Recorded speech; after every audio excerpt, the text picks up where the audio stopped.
లేకుండా తట్టుకోలేరు మీరు. వెంటనే చెప్పేస్తే ప్రజలు గుర్తుపెట్టుకుంటారు, అతన్ని మర్చిపోతారు అనుకుంటారు. అందులో భాగంగానే ఈనాడులో వచ్చింది వార్త. ఇప్పుడు ఈనాడంటే గతంలాంటి ఈనాడు కాదు కదా, ఇప్పుడు ఇది దాదాపు కింద రాసుకోలేదన్న ఈనాడులో వచ్చింది. హెడ్డింగ్ ఏంటంటే, కారు కింద సొంత కార్యకర్త పడితే కుక్క పిల్లల పక్కన పడేశారు. అద్భుతమైన భాష. ఆయన భార్యను పిలిచి అంబులెన్స్లో ఏదో జరిగిందని చెప్పించారు. చంద్రబాబు నాయుడు గారు అందరూ మీలాగుంటారు అనుకుంటే ఎట్లా? మీకేం గొప్పతనం లేకపోగా ఆనాటి నట సార్వభౌమ నందమూరి తారక రామారావు గారికి వెన్నుపోటు పొడిచి అతని పైన గుడ్లు చెప్పులు వైస్రాయ్ దగ్గర వేయించి అతను మానసికమైన బాధతో చాలా తొందరగా రామారావు గారు ఈ లోకం వీడిపోతే చనిపోవడానికి దినాల ముందు నెలల ముందు మీ గురించి ఏం చెప్పాడో మీకు మాకంటే బాగా గుర్తుకుంటుంది. అల్లుడని చేరదీస్తే నన్ను నాశనం చేశాడు, ఆఖరికి ఎవరు నమ్మద్దండి, ఏదో దశమగ్రహం అనే విధంగా కూడా ఆయన మాట్లాడడం జరిగింది. కావాలంటే మీ మామగారు ఆ రోజున సీనియర్ ఎన్టీఆర్ గారు ఏం మాట్లాడారో మంచి ఒక సీడీ చేసి పంపిస్తాను. బాబు గారు చెప్పించాలనే భాష మీకు సరిపోతుంది, మాకు కాదు.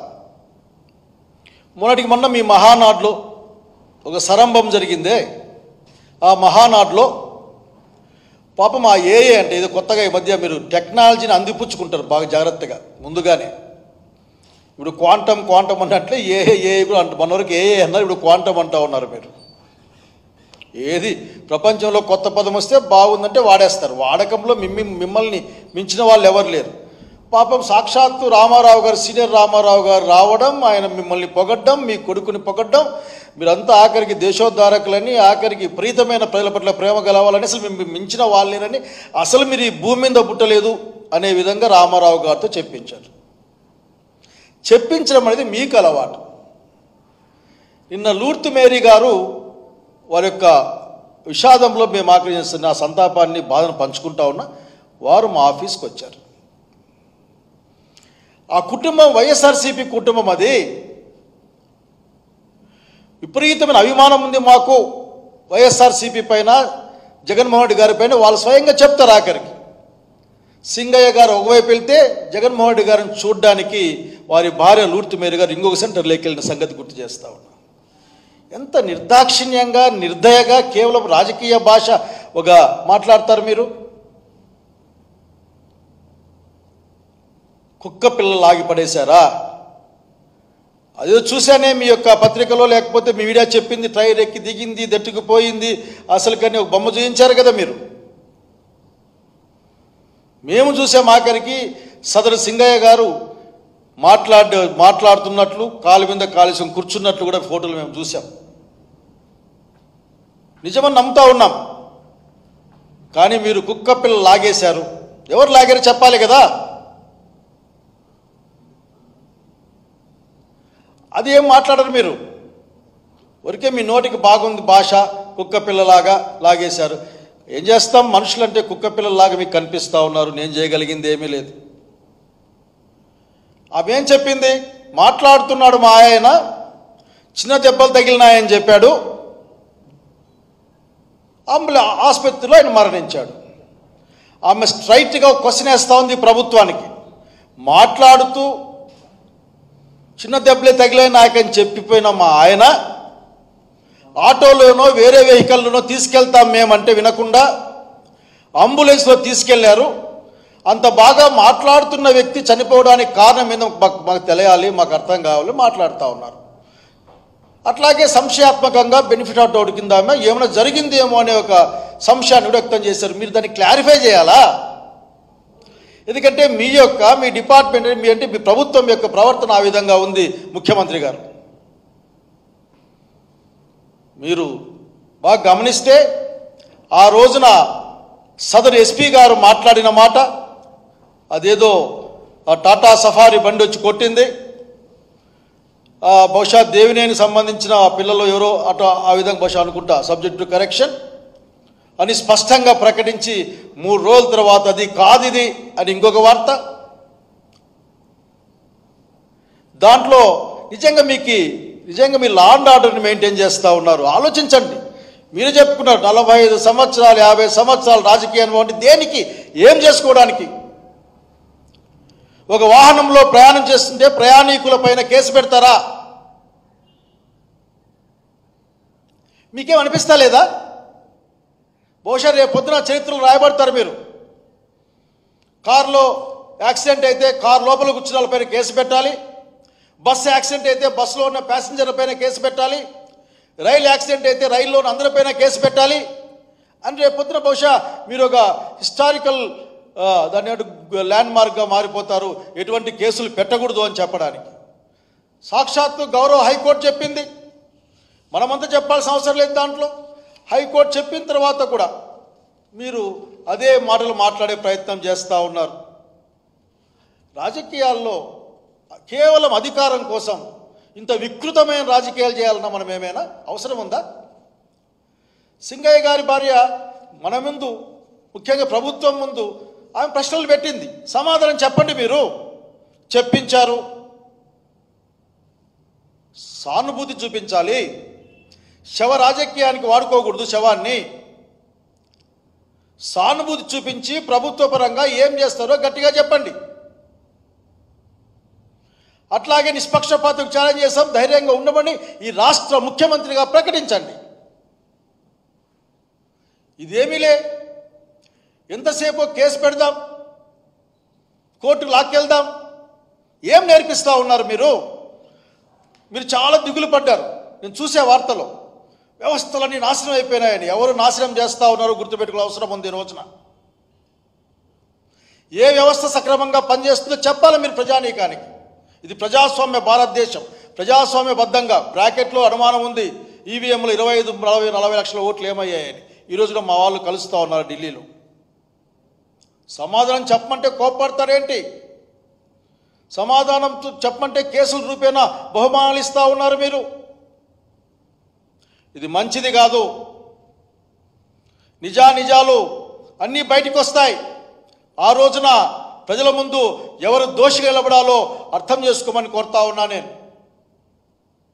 మా పార్టీ వాళ్ళు ఇక్కడికి వస్తే వాళ్ళ పట్ల ఆఫీసుకి పిలిపించుకున్నారు, ఎంక్వైరీ చేస్తామని కూడా ఒక పెద్ద మనిషి ఎవరో మాట్లాడుకుంటాయా అని అడుగుతా ఉన్నాను.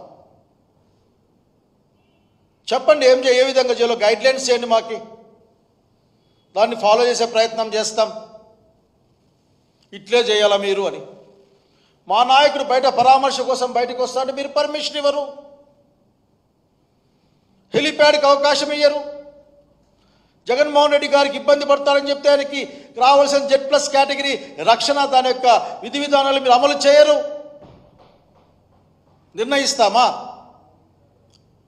గతంలో నాకు బాగా గుర్తుంది, చంద్రబాబు నాయుడు గారు జనంలోకి వచ్చేటప్పుడు ఇదే పర్మిషన్ గురించి మాట్లాడితే ఎట్లా నిర్ణయిస్తారు మీరు, ఎంతమంది వస్తారు అని ఎట్లా చెప్తారు మీరు అని. వైస్ వర్సా కదా, అప్లికబుల్లే కదా అందరికి కూడా ఇది. కనుక ఇప్పటికైనా సరే మీరు ఇటువంటి రాజకీయాలు చేయదని కోరుకుంటా ఉన్నాను. ఇంకా అనేక పదాలు వాడచ్చు, నాకు ఇష్టంలే. ఎంత కాదనుకున్నా మీరు 3 పార్టీలకు సంబంధించిన ముఖ్యమంత్రి ఆంధ్రప్రదేశ్ ప్రజలకి. మీరు ఒక్కరైతే సాధ్యమైండేది కాదు అది. పాపం 3 కదా, కనుక 3 కలిపితే మీరు ముఖ్యమంత్రి అయ్యారు మా కోసం. మేము అడుగుతూ ఉన్నాం, బాబు గారు కొన్ని ప్రశ్నలకు అందరూ చెప్పాల్సిన అవసరం ఉంది. నాకు బాగా గుర్తుంది, ఆ రోజు గోదావరి పుష్కరాల్లో మీరు వెళ్ళారు, నేను షూటింగ్ అన్ను, మీరు వెళ్ళారు. సరైన ప్రణాళిక లేదా, లేకపోతే అక్కడ ఏం జరిగిందో మీరు చెప్పాలి. ఆ కమిటీ రిపోర్ట్ బహుశా మీరే వేశారు, ఏమైందో నాకు తెలియదు. దాదాపు 29 మంది చనిపోయారే. మీరు ముఖ్యమంత్రి హోదాలో వెళితే తొక్కిస్లాట్లో, ఆ పుష్కర్ ఘాట్లో ఏంటి కందుకూరు రోడ్ షో మీకు గుర్తుకుండే ఉంటుంది.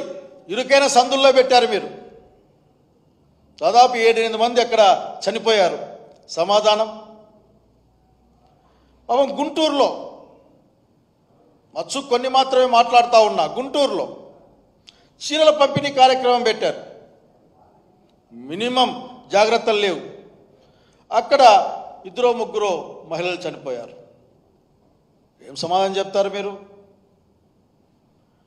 మొన్న ఒక ఎయిర్ ఇండియా విమానం పడిపోయింది. చాలా బాధాకరమైన సంఘటన. అనుకుంటేనే అసలు మనసు వికలం అయిపోతుంది.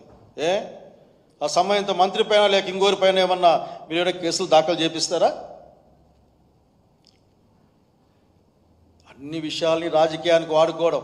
మీరు అప్పుడప్పుడు చెప్తా ఉంటారు, అదేంటి ఆర్ట్స్ని అవకాశాలుగా మార్చుకుంటాను నేను, అడ్డంకుల్ని అని. బహుశా ఇవే అయింటాయి బహుశా. కనుక మీరు ఈ రోజున చెప్పాల్సిన ఇంత ఇబ్బంది ఎందుకు పడుతుందో తెలుసా మీకు? చంద్రబాబు నాయుడు గారు, ముందు మీరు స్థిమితంగా కూర్చొని ఆలోచించండి సార్. పాపం ఎంతైనా సీనియర్ పొలిటీషియన్ కదా.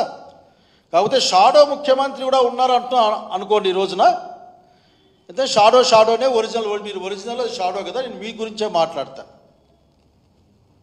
ఎంత ప్రేమ వలకబస్తున్నారు మీరు. ఒక్కరోజైనా ప్రజల గురించి మధ్యకాలంలో ఆలోచించారా? నిన్న నేను చూశా, ఏదో సీఎం గారి బండిలో పోతూగా చర్మకార సోదరుని ఎక్కించుకొని పోతా ఉంటే ఆయన మాట్లాడితే ముందుగానే టీవీలకి కెమెరాలు ఫిక్స్ చేసుకొని పోయి మాట్లాడుతుంది. ముందుగా అనుకున్న విషయం కదా అది. మాకు తెలీదా మీరు ఎంతగా దళితుల పట్ల ప్రేమ కలిగి ఉంటారో? చీరాల్లో చూశాం కదా రీసెంట్గానే. చాలా ప్రేమ కలిగి ఉంటారు. కాళ్ళలో రాడ్లు ఉన్నాయని తెలిసినా సరే కాళ్ళ మీద తొక్కి పట్టి మరీ కొడతారు. లాండ్ ఆర్డర్ మీ చేతిలో ఉంది కాబట్టి మాట్లాడుతూ ఉన్నా. అంతెందుకండి ముఖ్యమంత్రి గారు, నేను మీకు చిట్టా ఇస్తాను. మీరు ప్రభుత్వంలోకి వచ్చిన తర్వాత ఎక్కడెక్కడ దాడులు చేయబడ్డాయి, చివరికి చిత్తూరు జిల్లాలో కూడా సోషల్ మీడియా యాక్టివిస్ట్ని వాళ్ళ భార్యని నిన్న కొట్టారు. ఆ అమ్మాయిని ఏదో చేస్తామని చెప్పి కూడా బెదిరించాను, వార్త చూశాం. ఆ జేమ్స్ అనే అబ్బాయిని బహుశా తిరుపతి దగ్గర మూత్రం దాగిచ్చారు. బహుశా అందరికీ మర్చిపోలేంగా వాసనంగా వస్తూ ఉంది మీ ప్రభుత్వం దగ్గర నుంచి. మరి ఎట్లా? అంతకుమించి ఇంకో విషయం చెప్తా మీ దగ్గర. అసలుకి మీ ప్రభుత్వం వచ్చిన తర్వాత సాంఘిక బహిష్కరణలు ఎక్కువైపోయాయి. బహుశా మీరు మర్చిపోవచ్చేమో. ఏం మర్చిపోలే. సాక్షాత్తు పిఠాపురంలో డిప్యూటీ సీఎం గారి ఇలాఖాలో సాంఘిక బహిష్కరణ జరిగిందే. మీ దగ్గర నుంచి ఒక్క మాట, ఒక్క పరామర్శ లేదు మీ దగ్గర నుండి. ఏం ఆలోచిస్తాం మేము? కానీ బయట మాత్రం భయంకరంగా మాట్లాడుతూ ఉంటారు మీరు.